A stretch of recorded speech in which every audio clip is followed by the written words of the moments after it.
The sky above Astra Prime glowed with the twin lights of its suns, casting a surreal blue and orange hue across the sprawling landscape. Astra Prime was a jewel of the Galactic Union, known for its rich mineral deposits, towering crystalline forests, and skies that sparkled with natural luminescence. It was a place where commerce thrived and various species coexisted in a delicate balance of power and diplomacy. But today, the city hummed with a different energy, a growing tension that buzzed beneath the surface, like an unspoken warning. At the heart of the city stood the Council Hall, a marvel of both architecture and technology. It was a vast structure made of interlocking crystal and metal, reflecting light in a prismatic display that shifted as the suns moved. Inside, representatives from dozens of species argued, their voices overlapping in a cacophony that made the translator bots stutter as they struggled to keep up. The reason for this gathering was urgent and dire. Reports had come in that the Zoltran Dominion, a fierce and expansionist power from the neighboring sector, had launched a series of swift, brutal attacks on the border planets. Commander Elena Rourke of the Earth Defense Corps stood at the edge of the chamber, observing the scene with a practiced calm.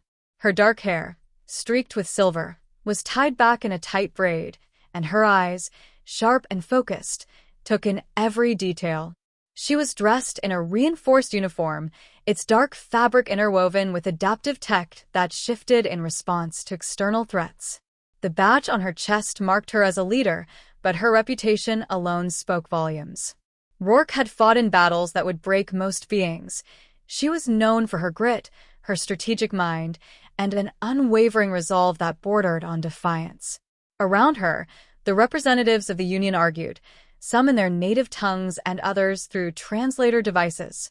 The Cerellians, with their translucent, aquatic bodies, gestured with flowing limbs as they spoke in melodic tones. The Talarians, covered in metallic, scale-like armor, stood rigid and spoke in clipped, authoritative voices. Even the ever-calculating Zircan, a species of tall, insectoid beings whose compound eyes glittered with analytical intensity, added their sharp, clicking speech to the mix. But amidst the debate, there was an undercurrent of fear that no translation could disguise. Enough. The voice of Counselor Vela, an elder Arcanian whose wisdom was revered throughout the Union, cut through the noise. Her four eyes, set in a regal, elongated face, scanned the room with a mixture of disappointment and urgency. We cannot afford to squabble while the Zoltran forces advance. We need a strategy. Now. A murmur swept through the chamber, but silence soon followed. Rourke stepped forward, the soft thud of her boots on the crystal floor drawing the attention of every being in the room. She felt their eyes on her, some expectant, others skeptical. "We need to face facts," Rourke began, her voice even but commanding. "The Zoltran Dominion isn't just testing our defenses. They're probing for weakness, and they'll exploit any division they find among us. This isn't just a threat to one world or one race. It's a threat to all of us." "Bold words, human," a Talarian representative said, his tone laced with sarcasm. "But what makes you think your Earth Defense Corps is equipped to handle such a force?" Rourke's eyes narrowed slightly, not out of anger but focus. "Because we've dealt with the unimaginable before. We know how to fight with our backs against the wall. And more importantly, we know how to adapt." Counselor Vela raised a hand to silence any further interruptions. "Commander Rourke, if you have a plan, we are willing to listen." Rourke took a breath, knowing that the next words she spoke would set the course of events in motion. "We need to unite our forces, create a mobile task unit capable of rapid deployment and adaptive tactics. Earth will provide its elite defense units, but we need cooperation. The Zoltran won't wait for us to be ready."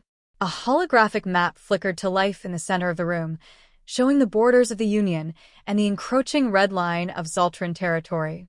The sheer scope of their recent conquests made several representatives shift uncomfortably.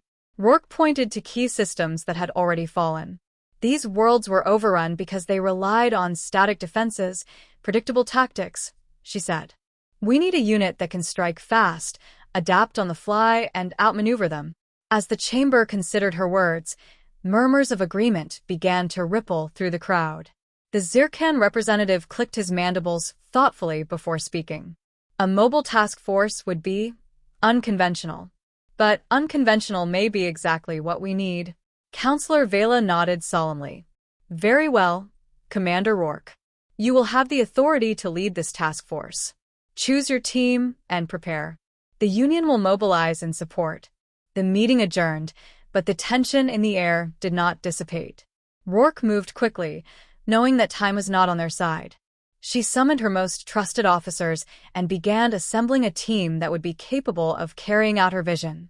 Within hours, messages were sent across the Union, calling upon soldiers, engineers, and strategists willing to face an enemy that had thus far been unstoppable. The spaceport buzzed with activity as ships came and went, bringing recruits and supplies. The hangar of the Resolute, Rourke's command ship, was filled with the sounds of machinery and voices as teams prepared for the mission ahead. Among the new arrivals was Lieutenant Kieran Vale, a young but proven combat specialist known for his sharp instincts and unorthodox methods. He approached Rourke, a crooked smile on his face. Permission to join this party, Commander, he said, a hint of humor softening the tension in his tone. Rourke raised an eyebrow, but there was warmth in her gaze. Granted, Lieutenant. Just remember, this isn't a drill. Wouldn't dream of it, Vale replied, his expression shifting to one of determination as he looked at the troops assembling around them. The task force consisted of an eclectic mix: Cerellian engineers whose fluid technology could adapt to any system, Talarian warriors with unmatched combat discipline, and human soldiers who brought a fierce resilience that few other species could match. It was a force unlike any the Union had deployed before, and it carried both hope and uncertainty. 3 days later, the Resolute and its fleet set out, their first target a moon orbiting the gas giant Veralis, which the Zultran had turned into a forward operating base. Intelligence suggested that it housed critical supplies and command nodes that, if disrupted, would slow the enemy's advance. The fleet arrived at Veralis under cover of the planet's dense rings, their ships navigating through drifting ice and rock. The Zultran base loomed ahead, a dark, angular structure that bristled with turrets and sentinels. The plan was precise: a coordinated strike that would disable the base's defenses and allow the ground forces to move in. Stealth mode engaged, came the voice of Ensign Talia Chen, the tactical officer. Her hands moved deftly over the controls, and the hum of the ship's systems shifted to a quieter frequency. The fleet moved like shadows, gliding into position. Rourke's voice came over the comms, calm and steady. All units, prepare for Phase 1. Disruptor teams on my mark. The disruptor teams, led by Cerellian engineers, moved with practiced efficiency, deploying small drones that latched onto the base's exterior. They emitted pulses that disrupted the Zultran's communications and sensors, creating a window of vulnerability. Phase 1 complete. No detected response, Chen reported. Phase 2. Go, Rourke commanded. Explosions rippled along the surface of the Zultran base as targeted charges detonated, taking out key turrets and defensive emplacements. The fleet surged forward, deploying ground teams who stormed the base in a synchronized assault. The clash was fierce. The Zultran warriors, with their serrated weapons and natural resilience, met the Union forces head-on. Plasma fire lit the air, and the clash of blades rang out amid shouts and the screech of alien voices. Rourke led from the front, her rifle discharging precise bursts of energy that cut through the melee. A KLYR warrior, towering and covered in dark, gleaming armor, charged at her with a roar. She ducked under its wild swing, planting a blast at the joint of its armored chest. It fell with a shudder, and she moved on, eyes constantly scanning for the next threat. Lieutenant Vale's voice crackled over her comms. Commander, North Corridor is clear. Moving to secure the control node. Copy that, Lieutenant. Keep moving. The control room was a fortress within the fortress, guarded by elite Zultran sentinels. The fight to breach it was brutal, with human and Talarian forces working side by side. Plasma ricocheted off walls, and the acrid scent of burning metal filled the corridor. Vale reached the node, fingers flying over the console as he planted the virus that would disrupt the Zoltran command network. Virus uploading. And done, Vale announced, sweat beading his forehead despite the chill of the moon's atmosphere. Outside, the tide of the battle shifted. The Zoltran forces faltered as their command network stuttered, their movements disjointed. The Union forces pressed the advantage, driving them back with relentless precision. Within hours, the base was secure, and the Union flag was raised above its dark spires. Back on the Resolute, the mood was electric. The crew moved with a mix of exhaustion and triumph, their voices hoarse, but filled with a new energy.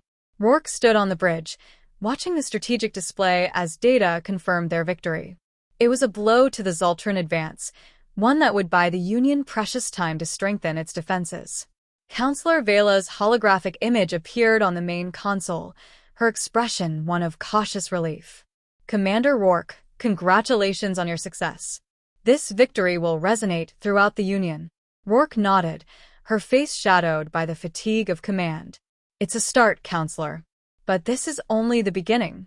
We need to stay ahead, adapt faster than they do." "We will follow your lead, Commander," Vela said, and the transmission ended. As the crew celebrated, Rourke allowed herself a rare moment to breathe, leaning against the console. The stars outside the viewport shimmered, deceptively serene. She knew the Zoltran would not take this defeat lightly. They were a force that adapted just as quickly, and the war was far from over. In the days that followed, the task force became a symbol of hope. Reports of their victory spread, inspiring other worlds to join the fight, to believe that the Union could stand against the tide. Rourke and her team continued to strike, moving from system to system with relentless precision. Each battle tested them, pushed them to their limits, but they pressed on, driven by the knowledge that failure was not an option. The Zoltran retaliated with renewed ferocity, deploying weapons that tested even the most hardened soldiers. But with every clash, the Union forces grew more cohesive, more adaptable. The humans, with their fearless approach and refusal to yield, became the linchpin of the task force's strategy. Other species looked to them not just as allies but as examples of resilience and ingenuity. Rourke stood at the helm of the Resolute, the weight of command heavy on her shoulders, yet she remained unyielding. She looked out at the stars, each one a potential battleground, and felt the fire of resolve burn within her. This was more than a fight for territory. It was a fight for survival, for the freedom of every being that called the Union home. And so, the battles continued, each one etched into the annals of history as a testament to the power of unity, adaptability, and the unmatched will to endure.